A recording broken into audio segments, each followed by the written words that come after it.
Pak Presiden menggulirkan sebuah wacana terkait dengan pemilihan calon kepala daerah dan wakil kepala daerah yang sekarang dilakukan melalui official elected atau dipilih langsung oleh rakyat gitu ya, yang kemudian diwacanakan akan dikembalikan dipilih oleh DPRD dengan reasoning ini pemilihan kepala daerah nggak efisien gitu ya, karena memakan anggaran yang begitu besar gitu ya, hingga sampai 37,52 triliun, besar sekali gitu ya.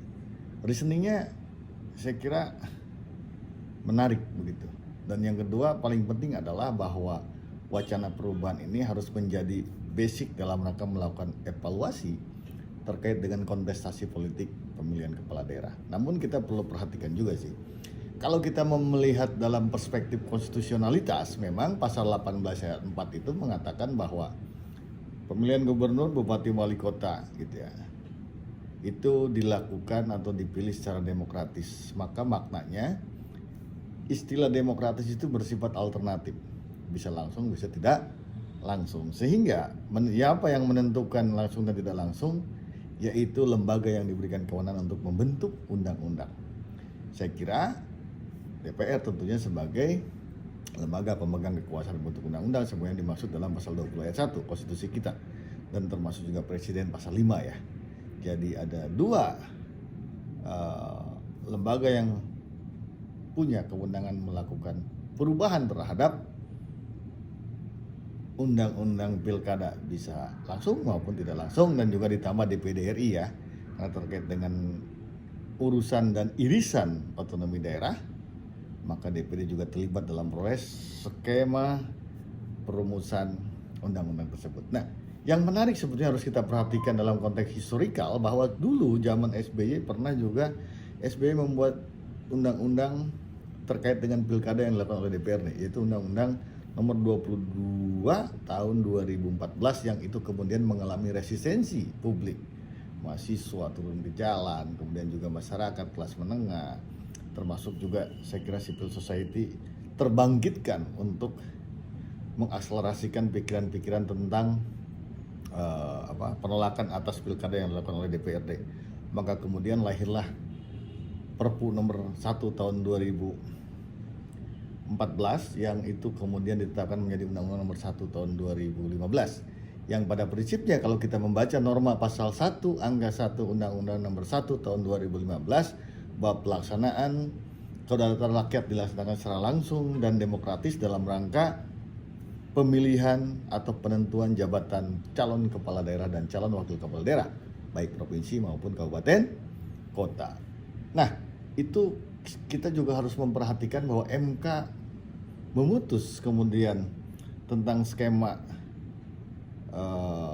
lembaga atau badan yang menyelesaikan sengketa pilkada atau PHPU, dan kemudian MK menyatakan bahwa pertama, MK punya kewenangan yang bersifat permanen terkait dengan penyelesaian perselisihan hasil pemilihan umum kepala daerah dan wakil kepala daerah. Yang kedua, MK dalam putusannya menegaskan bahwa pilkada merupakan rejim pemilu. Nah, itu saya kira dalam putusan Mahkamah Konstitusi nomor 85 tahun 2022, sehingga pilkada ini bagian dari pemilu. Nah, kalau pilkada bagian pemilu, maka ada korelasinya secara konstitusionalitas dengan pasal 22E. Yang pertama, saya kira konstitusi kita mengatakan bahwa karena dia bagian dari pemilu, pasal 22E1 bilang asasnya adalah langsung. Nah, ini yang harus kita menjadi sebuah catatan penting. Umum, bebas, dan rahasia, dan jurdil gitu ya, jujur dan adil. Tapi nomenklatur langsung inilah yang dimaksudkan dimaknai pemilihan oleh rakyat. Konstitusi kita bilang begitu. Lantas yang kedua, saya kira kalau kita memaknai pasal 22E itu, pasal 1 ini ayat 1 juga berhubungan dengan pasal 5, jadi harus dibaca sistematis. Karena dia bagian dari pemilu, maka pemilu itu penyelenggaranya adalah Komisi Pemilihan Umum. Nah, ini yang saya kira menarik. Apakah bisa ditabrak dengan cita-cita politik tentang wacana terjadinya perubahan atas pemilihan kepala daerah yang dilakukan oleh rakyat kemudian akan digeser oleh DPRD, padahal juga MK pernah menegaskan loh. MK pernah memutus dalam putusan MK nomor 55 tahun 2019, sebaiknya pemerintah ataupun DPR atau lembaga yang diberikan kewenangan untuk membentuk undang-undang tentang pilkada atau positif legislatif jangan terlalu sering gitu ya. Melakukan perubahan-perubahan tentang pemilihan kepala daerah dilakukan oleh DPRD, kemudian secara langsung dan sebagainya. Saya kira yang paling penting adalah sekarang bagaimana kita melakukan sebuah evaluasi terhadap problem-problem carut-marutnya tentang undang-undang pilkada juga implementasinya.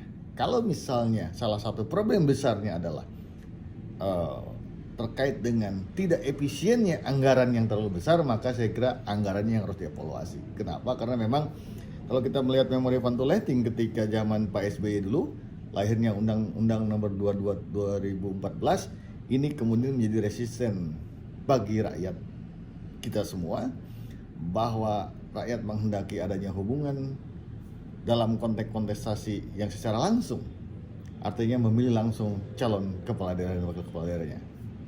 Semoga kita tetap waras berpikir dalam rangka melakukan evaluasi bagi kepentingan kebangsaan.